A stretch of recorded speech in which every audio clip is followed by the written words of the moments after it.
So recently, PC parts have come down to the point now where they're just such good value for money here before Christmas in 2018. And today here we have on the desk a PC for someone that wants it all but doesn't want to spend it all. It's going to have a Ryzen 5 2600 6-core. It's going to have an RTX 2070, decent power supply, hard drive, SSD, and a case with some bling to match. So let's take a look at all these parts and then of course put this build together and see how it performs.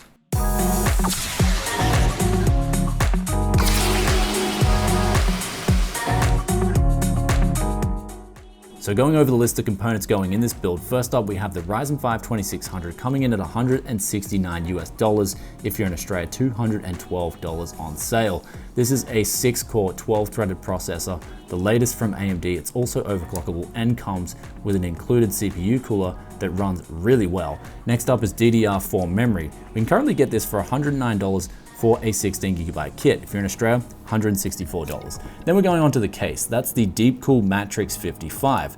In the US, you can get it for $38, but it doesn't have any included RGB fans. So we're adding an additional 3 RGB fans to put at the front for $26. In Australia, this will cost you 69 AUD, and it comes with the 3 fans included. Moving on to storage, you can currently get 120GB SSDs for as little as $23 in America, and in Australia, $28. 120 gigabytes will be plenty enough for using this as a boot drive, and if we need more storage, then we have a 1TB hard drive going for $45, in Australia $62. And for a power supply now, we've got some different choices here. I'm using a 550 watt in my build today, but if you're in America, you can get a 600 watt going for just over $50, and in Australia an 800 watt going for $82 on sale currently. Also for a motherboard to couple with your CPU, you may wish to consider a B450, which can currently be had for $75, and in Australia you can get an X370 motherboard, which is Ryzen 2000 series ready, which is what we're using in the build today, for 87 AUD shipped. And now onto the last ingredient, and that is the most important for a gaming PC, and that is the graphics card. Here we have the Aorus RTX 2070, but if you're looking to save some money, you can currently pick them up for as little as $500 US, or in Australia, 748 AUD on sale. And of course, who couldn't forget the white LED strip for $1 shipped to your door? But what are we waiting for? Let's build this beast.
So we're just finishing off this build now, and there's one thing that's really a little bit weird about the build, and that is it's a budget case, but they've got 3 fan headers here, and they're all 4-pin. And so if you're most likely buying a budget case, you're probably going to couple it with a budget motherboard, which doesn't have that many fan header outs. So you'll definitely want to get yourself one of these. I would have liked to have seen Deepcool maybe include a 3-to-1, 4-pin-to-1 Molex connector, just to save anyone the hassle, but definitely add this to the build if you're going to use this case with a budget orientated motherboard.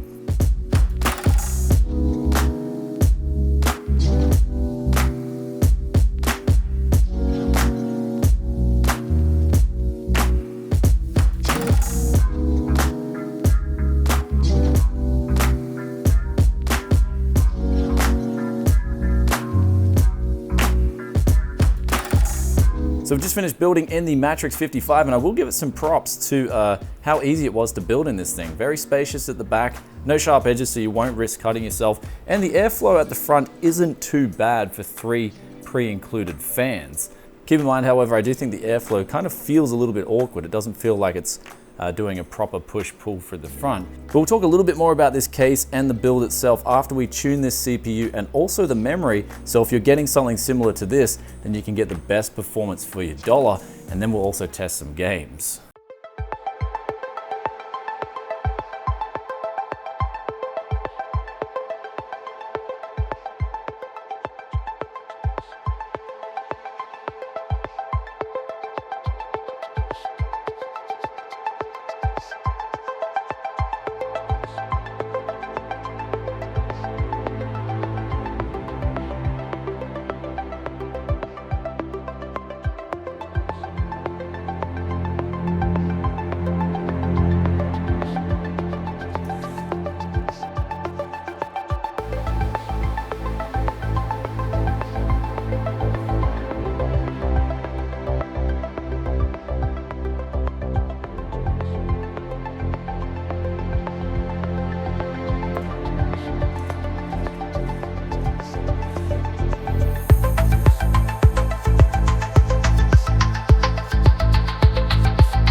So now we've finished tuning everything and benchmarking, and the results are so impressive, not only just for the budget itself, but I think the aesthetics of the build kind of look good. Keep in mind it's missing a tempered glass side panel. That's because it's shattered in shipping, but because it's a review sample, I still wanted to take a look at the case anyway, which we'll talk about later.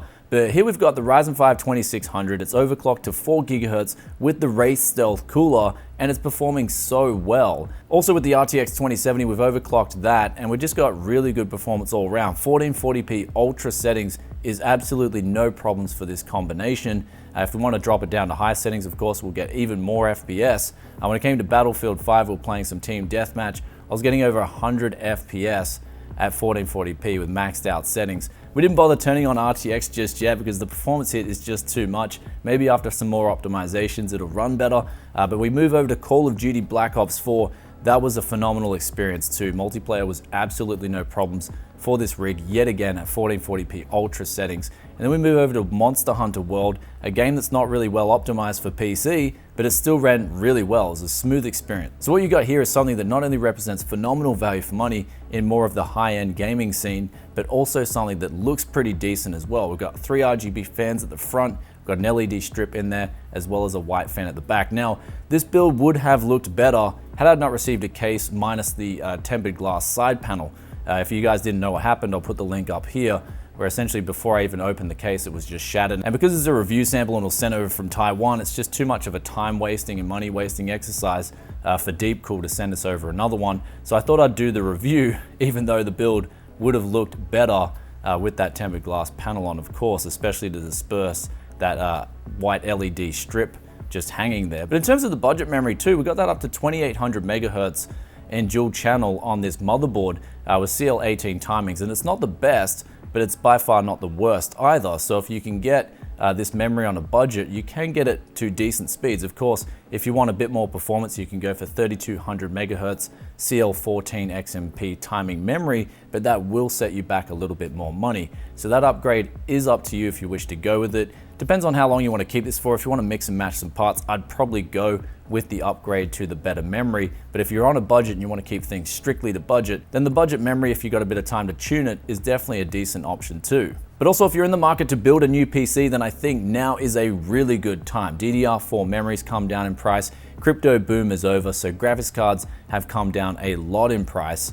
And so those combinations together, as well as the fact that SSDs are so cheap, and X370 motherboards or B450 motherboards, as well as the Ryzen 5 2600s, they're all cheap. It's just a great time to be building a new PC again, as opposed to in the past, especially in 2018, I haven't built many new PCs at all because of that crypto boom. Graphics cards were overpriced, so we're building a lot more used PCs. Then we had the Ddr4 memory price hikes, which really made value builds so hard to do.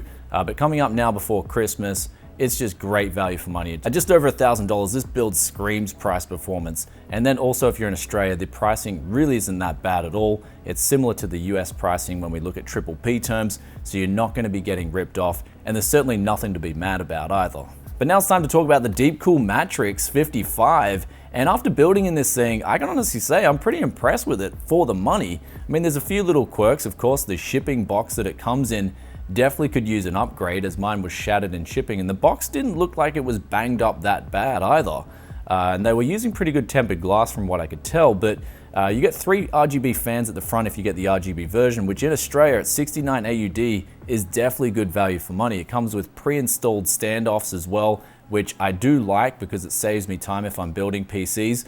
And also inside there was no sharp edges. Everything was quite roomy to work with as well. You had 2 drive bays. I would say that I'd like to see more drive bays, but I think the average person is only going to use 2 drives on a budget case. In terms of room for cable management, there was plenty of that. Dust filters were good, and the fans at the front, they were okay, I guess, for the price range. The RGB effects were very limited. I'd like to see the choice at least to change between all the different static colors built into the controller, and I'd also critique Deepcool to say, please include a Molex to 3 fan splitter, because a lot of people buying this case are probably buying a budget motherboard, and not having something like that there could be very frustrating if you can't get all your fans plugged up. But with some of those negatives aside, I can't help but like the Matrix 55 for the money. I think this is definitely going to be for someone who wants to get a good value for money case, or it's a hustler's special for someone who wants to flip medium to high-end PCs but still have something that looks good and of course has a decent airflow.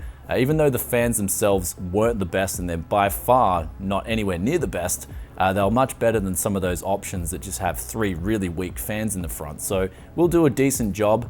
Especially with a build like this that only puts out around 330 watts.